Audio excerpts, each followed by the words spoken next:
ఒక సగటు హిందువుగా, ఒక సాధారణ సగటు హిందువుగా నేను ప్రకాష్ రాజ్ గారికి డిమాండ్ చేసేది ఏంటనంటే, మిమ్మల్ని మీరు చాలా పెద్ద మేధావి అని చెప్పి, ఏదో సంఘ సంస్కర్త అని చెప్పేసి మీరు మిమ్మల్ని భావిస్తుంటారు.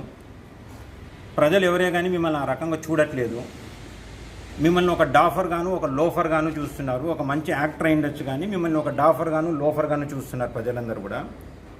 మీరేమనుకుంటున్నారు అని అంటే, ఏదో హిందువుల్ని, హిందూ సనాతన ధర్మాన్ని పాటించే వాళ్ళని విమర్శిస్తే మిగతా వాళ్ళకు మీరు ఏదో మంచి చేసినట్లు అవుతారని చెప్పేసి మీరు భావిస్తుండొచ్చు. ఇది ఒక దుర్మార్గమైన ఆలోచన. ఆ రకంగా మిమ్మల్ని ఎవరు కూడా మద్దతు పలికే పరిస్థితి కూడా లేదు. సో ఈరోజు ఈ విషయంలో, తిరుపతి లడ్డు విషయంలో మీరు చేస్తున్న దానికి నేను మీకు ఒక ఛాలెంజ్ విసురుతున్నాను. మీరు డబ్బు కొరకు ఏమైనా కూడా చేసేదానికి మీరు సిద్ధంగా ఉన్న వ్యక్తి కాబట్టేసి, హిందువులందరం కూడా పోగై మీకు 5 కోట్ల రూపాయలు రివార్డ్ ఇవ్వడానికి మేము రెడీగా ఉన్నాం.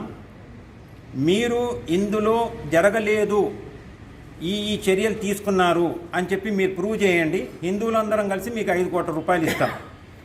ప్రూవ్ చేయలేదు అనుకోండి, లేదా అదే నూనెని ఏదైతే అదే గీ అని చెప్తున్న అదే పదార్థాన్ని మీరు నిత్యం మీ ఇంట్లో భోంచేయండి సార్, దాన్ని వాడుకొని. దేనికైనా రెడీ. మీరు ఇట్లా చేసినా మీకు 5 కోట్ల రూపాయలు ఇప్పించేదానికి మేము సిద్ధంగా ఉన్నాం. ప్రూవ్ చేసినా మీకు 5 కోట్ల రూపాయలు సిద్ధంగా ఉన్నాం. మరి ప్రకాష్ రాజ్ అనే లోఫర్ డాఫర్కు చెప్పేది ఏంటనంటే, తీసుకో ఈ ఛాలెంజ్, నీలో దమ్ము ఉంటే ఈ ఛాలెంజ్ టేకప్ చేయి. జై హింద్. తిరుపతి లడ్డూలో జరిగిన అపవిత్రతని ఇంతవరకు ఎవరైతే జగన్మోహన్ రెడ్డి గారిని కానీ, లేదు వైఎస్ఆర్ కాంగ్రెస్ పార్టీని కానీ, ఇంకా మద్దతు ఆయనకు ఇంకా జరగలేదని నమ్ముతున్న వాళ్ళు కానీ, లేదంటే వితండవాదం చేస్తున్న వాళ్ళందరికీ కూడా నేను మనవి చేసేది ఏంటంటే, ఈ వితండవాదాన్ని కాకుండా జరగలేదు అని చెప్పేదానికి అనేక రకాలైన అవకాశాలు ఉన్నాయి. ఉదాహరణకు, ఎక్కడి నుంచి నెయ్యి కొన్నారు, ఆ నెయ్యి సప్లై చేసి అతనికి కాంట్రాక్ట్ ఇచ్చే ముందు తీసుకున్న మీరు చేసిన సర్వే ఏంటి, అంటే అతన్ని ఎంతవరకు మీరు అతనికి నెయ్యి ఇవ్వడానికి ఉన్న అవకాశాలని, ఎక్కడి నుంచి నెయ్యి తీసుకొస్తున్నారన్న విషయాన్ని మీరు ఏమన్నా చర్యలు తీసుకుంటే ఆ చర్యల్ని ప్రజల ముందర ఉంచండి. లేదు మీ పార్టీ వెబ్సైట్లో పెట్టండి, లేదు పత్రికా విలేకరులకు వాటిని ఇవ్వండి. తరువాత 350 రూపాయల లెక్క నెయ్యి కొన్నాము అని చెప్పేసి అని అంటున్నారు. ఎందుకు ఈరోజు అదే 350 లెక్క ఈరోజు ఎందుకు ఇవ్వలేకపోతున్నారు నెయ్యి అని చెప్పి నేను కోరుతున్నాను. ఈరోజు అదే నెయ్యిని 700 రూపాయల దాకా ఉన్న నెయ్యిని 350 రూపాయల లెక్క మేము అతనేదో దేవునికి ఒక డొనేషన్ కింద ఇచ్చినానని చెప్పి ఎందుకు అనుకోకూడదని చెప్పేసి కూడా కొంతమంది నాతో మాట్లాడడం జరిగింది. వారికి నేను విన్నవించుకుంటున్నాను, ఈ 7 ఏళ్లలో సంవత్సరానికి ఒక రకంగా ఆ రకంగా డొనేషన్ ఇవ్వాలి అని అనుకుంటే 7,000 కోట్లు అవుతుంది ఆ డొనేషను. 15,000 కేజీలు రోజుకు 350 రూపాయలు పర్ కేజీకి 365 రోజులు. మీరు సింపుల్ క్యాలిక్యులేటర్లు వేసుకొని మీ ఫోన్లో ఓపెన్ చేసుకొని క్యాలిక్యులేటర్ వేసుకొని చూడండి, 7,000 కోట్లు అవుతుంది. 7,000 కోట్లు ఈ డొనేషన్ ఇవ్వగలిగిన ఆ మహానుభావుడు ఎందుకు కానీ ఇప్పుడు ముందుకొచ్చి ఇంకొక 2 ఏళ్ళు అదే రకంగా ఇవ్వండి, అదే 350 రూపాయల లెక్క. కానీ ఈరోజు ఏ నూనె అయితే ఏ నెయ్యి అయితే సప్లై చేశారో అలాంటి నెయ్యిని దాన్ని నెయ్యి అని మీరు పిలిచేపాటైతే అలాంటి నెయ్యిని నేను 150 రూపాయల లెక్క షిప్ ఇవ్వగలుగుతాను. నేను ఎన్ని షిప్పులు కావాలంటే అన్ని షిప్పులు ఇవ్వగలుగుతాను, 120 రూపాయల లెక్క. ఇందులో నేను చూస్తున్నది ఏంటనంటే, ప్రతి సంవత్సరం కనీసం 1,500 కోట్ల లూటీ జరిగింది అని చెప్పి నేను భావిస్తున్నాను. మీరు లెక్క కట్టండి. 250 రూపాయలు కేజీకి ఎందుకు 350 లెక్క నెయ్యి అమ్మినారు, 250 రూపాయల లెక్క దాంట్లో దుబ్బేసినారు. 250 ఇంటూ 15,000 కేజీలు ఇంటూ 365 రోజులు. ఇంకా నేను లడ్డూకి ఎక్కువ డిమాండ్ ఉన్న రోజున, అంటే ఇంకా ప్రసాదాలు ఎక్కువ వితరణ జరిగే రోజులు నేను ఇంకా కలపలేదు. వాటన్నిటిని లెక్కేస్తే సంవత్సరానికి 1,500 కోట్ల రూపాయల లూటీ ఒక్క నెయ్యి విషయంలోనే జరిగింది. నెయ్యి క్వాలిటీ గురించి మాట్లాడితే ఎవరో పెద్ద డిపార్ట్మెంట్లో పెద్దవాళ్ళు రావనక్కర్లేదు. మున్సిపాలిటీలో ఉన్న ఫుడ్ ఇన్స్పెక్టర్ ఇలాంటి నెయ్యిని, ఇలాంటి నూనెనిగిన బజ్జీలు వేసుకునే వాళ్ళు కూడా వేసుకున్నా కానీ అదిగిన తెలిసిందనంటే ఆమెనో అతన్నో అరెస్ట్ చేసి లోపలికి వేసేయచ్చు, సీజ్ చేసేయచ్చు. ఏదన్నా హోటల్లో ఇలాంటి నెయ్యి వాడినారు, ఇలాంటి నూనె వాడినారు, ఇలాంటి పదార్థం వాడిన దీన్ని నెయ్యి అనలేం, నూనె అనలేం. ఎందుకంటే అది తినే వస్తువు కాదు. ఇట్ ఈస్ అ పాయిజన్, అదొక విషం. ఇప్పుడు ఎవరైతే ఇది నెయ్యి అని అంటున్నారో వాళ్ళకి నేను ఛాలెంజ్ చేస్తున్నాను, ఈ నెయ్యి మీ ఇళ్ళల్లో వాడండి చూద్దాం. ఈ నెయ్యి వాడి చూడండి ఎలా ఉంటుందో, ఆర్ ఈ నూనెని మీరు వాడి చూడండి. This is poison. ఇది తినడానికి కూడా పనికి రాని ఒక పాయిజన్. ఇది రోజు నిత్యం బీఫ్ పోకు తినేవాళ్ళు కూడా ఈ ఫ్యాట్ని తినరు వాళ్ళు. ఇవి కేవలం సోప్స్కు, పెయింట్స్కి, ఇతరాత్ర కార్యక్రమాలకు వాడేటివే తప్ప ఇది జనము తినడానికి కానీ లేదంటే పశువులు తినడానికి కూడా పనికిరాని పదార్థం ఇది. సో అంచేత నేను ఈరోజు మీ అందరికి సవినయంగా మనవి చేస్తున్నది ఏంటనంటే, ఎవరెవరైతే వితండవాదం చేస్తున్నారో మీరు ఈ అవకాశాన్ని ఉపయోగించుకొని ఎవరి దగ్గర కొన్నారు, అతనికి ఉన్న అర్హత ఏంటి, అతను ఎక్కడి నుంచి తెచ్చాడు నెయ్యి, మరి ఒక 5 సంవత్సరాల పాటు నెయ్యి ఇవ్వండి, 350 రూపాయల లెక్క మీరు కరెక్ట్ నెయ్యి అంటున్నారు కదా, తీసుకొచ్చి ఇవ్వండి చూద్దాం. మీకే ఇలాంటి క్వాలిటీ కావాలంటే 350 కాదు, నేను 120 రూపాయల లెక్క ఇస్తాను. దానికి నేను ఛాలెంజ్ కడుతున్నా. ఎవరన్నా కానీ ఇది నెయ్యి అని ప్రూవ్ చేస్తే కానీ మేము వాళ్ళకందరికీ కూడా 5 కోట్ల రూపాయలు బెనిఫిట్ కూడా ఇవ్వడానికి మేమందరం కూడా సిద్ధపడి ఉన్నాం. హిందువులతో అందరితో కూడా అందరు భిక్షాటన చేసి నేను వాళ్ళకు 5 కోట్ల రూపాయలు వాళ్ళకు ఒక బెనిఫిట్ కూడా ఇవ్వగలుగుతాం వాళ్ళకు. ఇది నెయ్యి అనేసి ఇది మంచి నెయ్యి అని చెప్పేసి ప్రూవ్ చేసినా లేదు, ఇలాంటి నెయ్యి కాదు మేము వాడింది మంచి నెయ్యి అని చెప్పేసి ఏ ఒక్కరు వైఎస్ఆర్ కాంగ్రెస్ పార్టీని కానీ జగన్మోహన్ రెడ్డిని కానీ సపోర్ట్ చేస్తూ ఈరోజు చెప్తున్నారు, వాళ్ళందరికీ కూడా నేను ఛాలెంజ్ విసురుతున్నాను. మీరు ఇది నెయ్యి అని చెప్పి ప్రూవ్ చేయండి, మీకు 5 కోట్ల రూపాయలు ప్రతి ఒక్క హిందువు దగ్గర నేను 100 రూపాయలకు ఎక్కువ లేకుండా నేను డొనేషన్ కలెక్ట్ చేసి మీకు ఇవ్వగలుగుతాను, మేమందరం కలిసి ఇవ్వగలుగుతాం. సో అంచేత దయచేసి మా మనోభావాలతో ఆడుకోవద్దండి. రాముని తల తీసేసినామంటే ఇంకొక తల పెట్టుకోవచ్చు, లేదు రథం కాల్చేసినామంటే ఇంకొక రథం కట్టుకోవచ్చు, లేదు బొమ్మే కదా.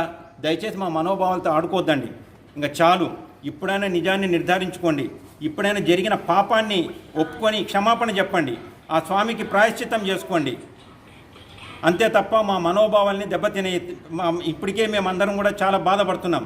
మీరు ఇంకాస్త మీ మాటల ద్వారా మీరు ఇంకాస్త ప్రజలకు దూరం కావద్దండి.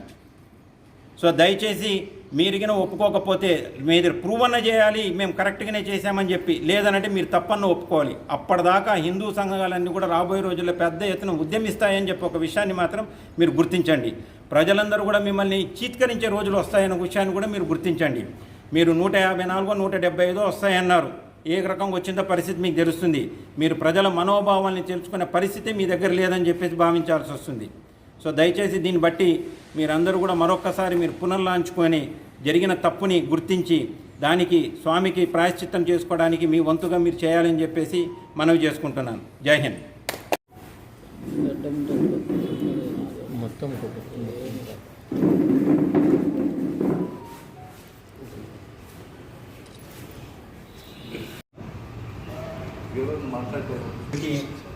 నమస్కారం. సనాతన ధర్మానికి జరిగే ఏ విఘాతాన్నైనా కానీ ప్రశ్నిస్తున్నాను అని చెప్పేసి ఈనాటి రాజకీయ నాయకులలో, పార్టీలలో ప్రప్రథమంగా శ్రీ కొనిదెల పవన్ కళ్యాణ్ గారు ఇచ్చేయడం చాలా శుభపరిణామం. ఎందుకనంటే సనాతన ధర్మం అంటే అది కేవలం ఒక హిందువులకు సంబంధించిందో లేదనంటే ఎవరికైనా ఒక మతానికో ఒక వర్గానికో సంబంధించిన విషయం కాదు. సనాతన ధర్మం అనేది ఒక మనిషి అనేవాడు ఏ రకంగా జీవించాలి, పరస్పర అవగాహనతోటి ఇతరులతోటి కూడా ఏ రకంగా జీవించాలి అని చెప్పడమే సనాతన ధర్మం ఒక ముఖ్య ఉద్దేశం. దీని పరిరక్షణకు ఆయన ముందుకు వస్తున్నారు కాబట్టేసి ఈ 70 సంవత్సరాలలో సనాతన ధర్మం గురించి ఏదన్నా పరిరక్షణ కొరకు మాట్లాడుతున్నది ఇంతవరకు ఏదన్నా కానీ ఒక భారతీయ జనతా పార్టీ లేదంటే ఇతర హిందూ సంఘాలు కాబట్టేసి ఈరోజు వాటికి అదనంగా ఈరోజు పవన్ కళ్యాణ్ గారు ముందుకు రావడం చాలా సంతోషనీయం. వారికి ప్రతి ఒక్కరు కూడా మద్దతు తెలపాలని చెప్పేసి, ఆయన నాయకత్వాన్ని మద్దతు పలకాలని చెప్పేసి ఈరోజు మేమందరం కూడా పూనుకున్నాం.